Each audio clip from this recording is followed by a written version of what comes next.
warahmatullahi wabarakatuh. Selamat pagi anak-anakku semua. Pada hari ini kita akan belajar tentang tema 3 subtema 1 pembelajaran 1, yaitu muatan lokal bahasa Indonesia dan juga muatan lokal IPA. Untuk tujuan pembelajaran hari ini, yang pertama yaitu mengidentifikasi iklan dan media penambahan iklan.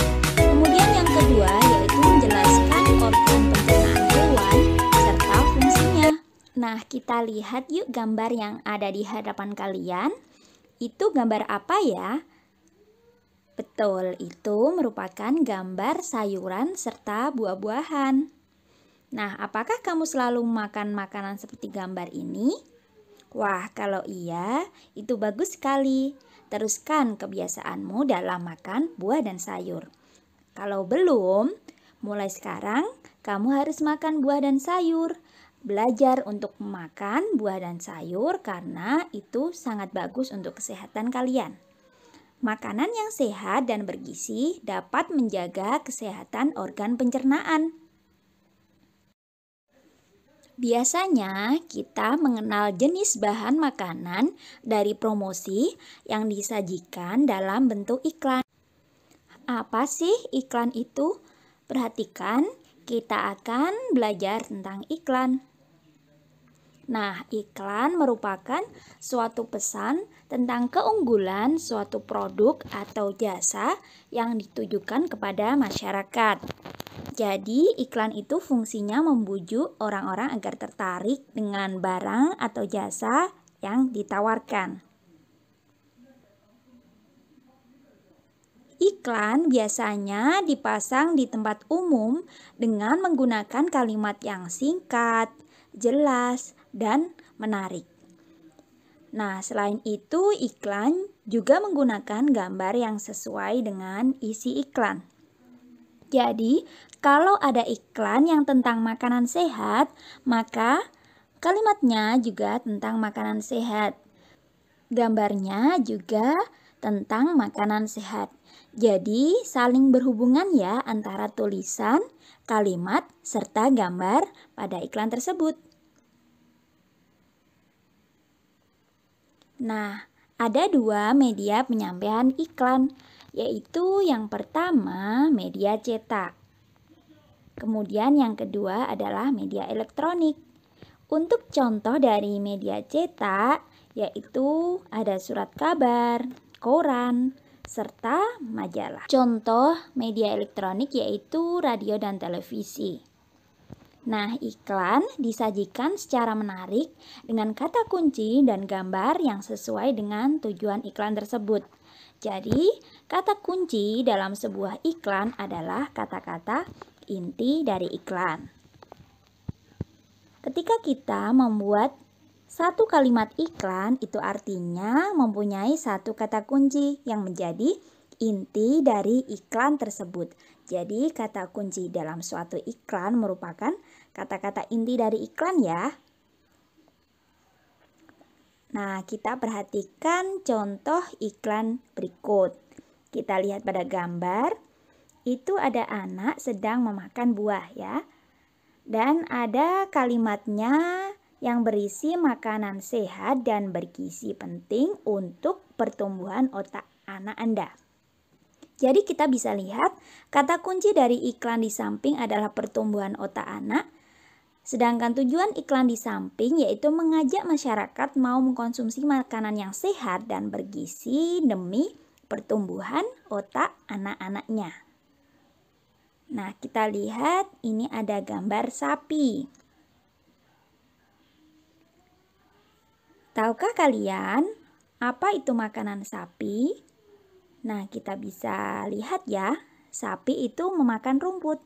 Untuk menghasilkan susu, makanan yang harus sapi konsumsi harus yang baik. Tentunya sapi juga harus mengkonsumsi rumput yang baik juga. Nah, kalian tahu nggak ya bagaimana sapi mencerna makanannya? Jadi, sapi itu merupakan hewan yang spesial dalam mencerna makanan. karena berbeda dengan hewan yang lain. Nah, kita akan membahas apa itu hewan ruminansia. Hewan ruminansia adalah kelompok hewan mamalia yang biasa memamah atau memakan 2 kali dan dikenal dengan hewan memamah biak. Pada hewan ruminansia terdapat 4 bagian lambung dengan fungsi yang spesifik. Jadi mereka dalam artian hewan ruminansia itu mempunyai 4 bagian lambung. Berbeda ya dengan hewan memamah biak lainnya. Ada beberapa contoh hewan ruminansia yaitu ada sapi, kerbau, rusa, domba, serta kambing dan juga kijang. Jadi hewan ruminansia ini memiliki cara makan yang berbeda dengan hewan mamalia lainnya. Mereka memamah biak 2 kali, memakan 2 kali, kemudian ada 4 bagian lambung ya. Kita akan membahas tentang organ pencernaan sapi. Kita lihat ya, gambar di hadapan kalian. Itu adalah organ pencernaan pada sapi. Yang pertama yaitu mulut. Makanan masuk lewat mulut. Nah, di dalam mulut ini sapi terdapat gigi, lidah, dan saliva atau ludah. Setelah itu, makanan masuk ke esofagus atau kerongkongan. Nah, di dalam esofagus, yang ini merupakan saluran penghubung antara rongga mulut dan lambung. Setelah dari esofagus, makanan akan masuk kemana ya? Iya, makanan akan masuk ke rumen. Nah, di rumen ini tempat terjadinya pencernaan dengan bantuan mikroba atau bakteri. Di sini makanan dicerna hingga menjadi bubur. Pada saat sapi beristirahat, makanan akan kembali ke mulut dan nanti dikunyah kembali. Nah, jadi setelah dari rumen ini akan kembali lagi ke mulut. Nah, ini yang disebut dengan memamah biak ya. Nah, kemudian makanan kembali lagi ke mulut, masuk ke retikulum. Di retikulum ini makanan mengalami proses fermentasi dengan bantuan bakteri anaerob dan protozoa. Di sini juga terjadi penyaringan benda-benda asing yang masuk bersama makanan agar tidak masuk omasum. Setelah dari retikulum, makanan akan masuk ke omasum.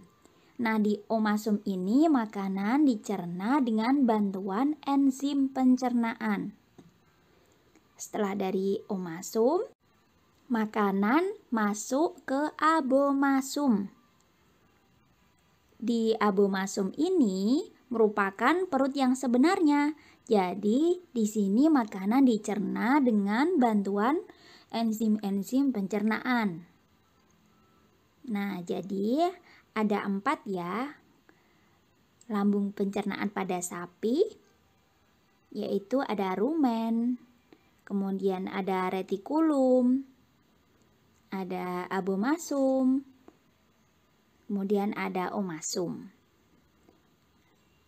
Keempat organ pencernaan itu yang membedakan hewan ruminansia yaitu sapi dengan hewan-hewan mamalia lainnya ya.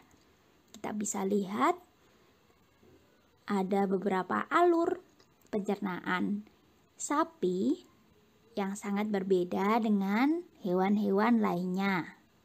Nah, kita lanjutkan lagi setelah di abomasum masuk ke usus. Jadi usus sapi dewasa itu mencapai 40 meter. Wah, panjang sekali ya. Nah, di dalam usus ini terjadi proses penyerapan serta fermentasi. Kemudian setelah itu masuk di anus, tempat keluarnya feses sapi ya.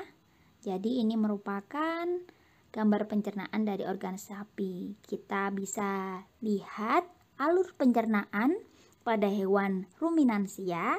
Yang pertama yaitu makanan masuk ke mulut, kemudian diteruskan di esofagus, kemudian masuk ke rumen atau perut besar, kemudian kembali lagi ke mulut. Yang ini dimaksud dengan memamah biak. Kemudian dilanjutkan lagi masuk ke retikulum atau perut jala. Selanjutnya masuk di omasum atau perut kitab. Kemudian masuk di abomasum atau perut masam. Selanjutnya proses penyerapan di usus. Kemudian terakhir di anus, yaitu pembuangan.